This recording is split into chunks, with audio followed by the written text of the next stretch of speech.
morning. First of all, who is the... well, actually, I do know who the donor is. And what's the hoo-ha about him getting a pass? I mean, I do take your point, Eamon. Most people have no idea how this system works. Indeed, I'm sure within the system itself, an awful lot of people don't know how it works either.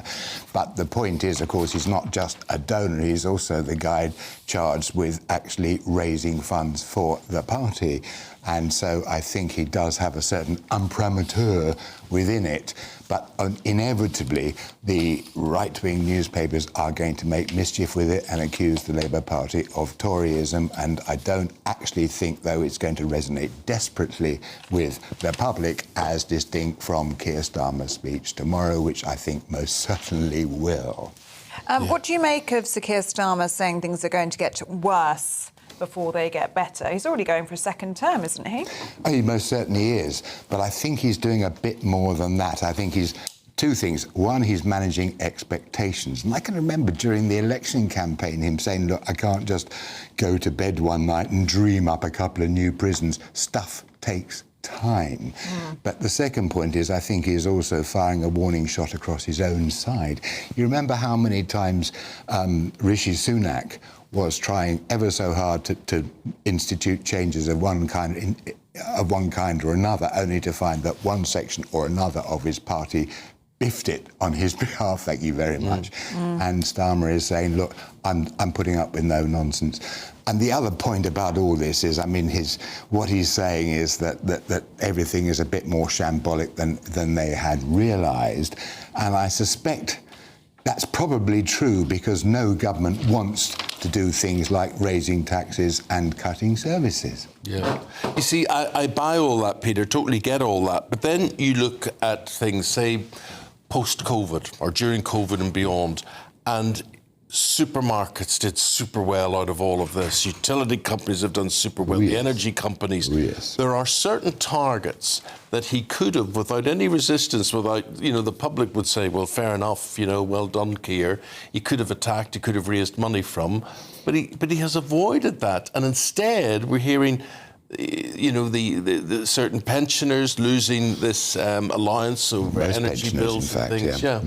Yes, indeed. I mean, there will be a budget at the end of October. It'll probably be a fairly grisly affair. I note that it's one day before Guy Fawkes night, which seems appropriate.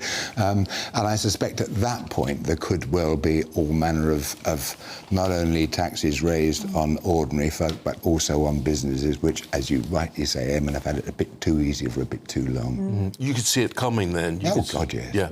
Yeah. And there's going to be more criticisms, isn't there? Because we'll be raising taxes probably. That's after giving the green light to the unions with their pay rises. Yes, I mean, any government is in a bind with this sort of thing. They're damned if they do and damned if they don't. I mean, you remember that the Conservatives were faced with something approaching a general strike, and first off, the public response is, this is jolly inconvenient, why can't these people behave themselves? And then, before you know where you are, people are saying, well, look, you're the government, you'll sort it.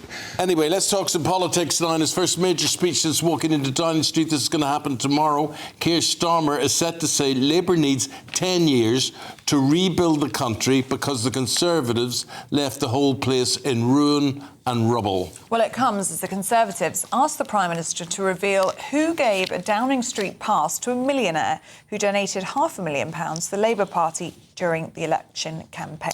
Let's get the views now of political commentator John Oxley on all of this one. Why is it such a big fuss, John, that Lord Waheed Alli got this pass? He raises funds for the Labour Party. He wanted access to a few meetings in Downing Street and whatever it is. Shouldn't that come with the role that he has? Well, it tends to be for these sort of people that you don't get a full Downing Street pass. That tends to be reserved for people who are full-time workers in Number 10. And otherwise, if you're just going in on an ad hoc basis, it's a bit unglamorous. Someone has to sign you in and walk with you. But I think really what this is the Conservatives are getting used to opposition. They're trying to see what they can throw at the Labour Party. And at the moment, they're latching on whatever they can, and they're trying to stir up a bit of a scandal here. So really, this is someone who's been very involved in politics. It's someone who's a member of the House of Lords. It is not someone who's just sort of off the street or in any way inappropriate. And it seems like really a lot of fuss over not very much.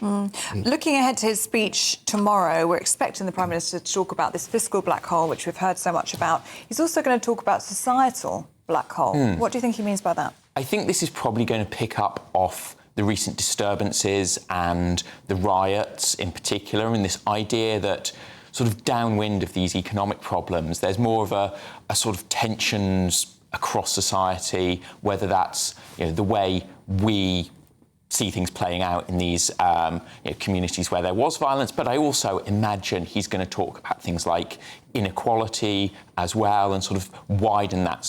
But really sort of looking at the consequences of, or what he sees as the consequences of public sector cuts and how that has changed, how we interact with each other, how we all interact with society. And I think, there's going to be perhaps a sort of more moral mission to try and repair that as much as there is around the nation's finances. He's talking about the rubble and ruin left by the Tories. We've heard lots of that, haven't we, in the past few weeks. How long do you think this narrative will play out for the Labour Party? I mean, you sort of saw it with the Conservatives and with, starting from austerity. They played it out as long as they possibly could. But really, what Starmer is coming in is setting the country up for what are going to be some quite difficult decisions, whether that's on tax, whether that's on spending. But at a certain point, the country are going to expect things to change. And, maybe this will last for a year or two where the government can really say, look, we're working on it. But after that, and, the next election comes around quicker than you think, people are going to want to see some tangible changes. But John, what are they preparing us for? I mean, I think not many people are going to disagree with saying the place has gone to rack and ruin. It's going to take 10 years to rebuild. But there are ways he could rebuild, which he's not doing. You could hit the super rich, you could hit the supermarkets, the utility companies, whatever, with one-off taxes and whatever. But he's more or less sort of laying the ground for you watching at home. It's eventually going to come your way, even though we said in the election it's not. I think the problem Starmer had during the election is he didn't want to scare anyone, and there's economic effects for if you start scaring big businesses. But what they have said is they're not going to increase VAT. They might play around with it at the edges in terms of what it's applied to. They're not going to increase income tax, but maybe some of those taxes like capital gains, which generally quite a small amount of people pay capital gains tax. It's a few % of people ever paid in their lifetime.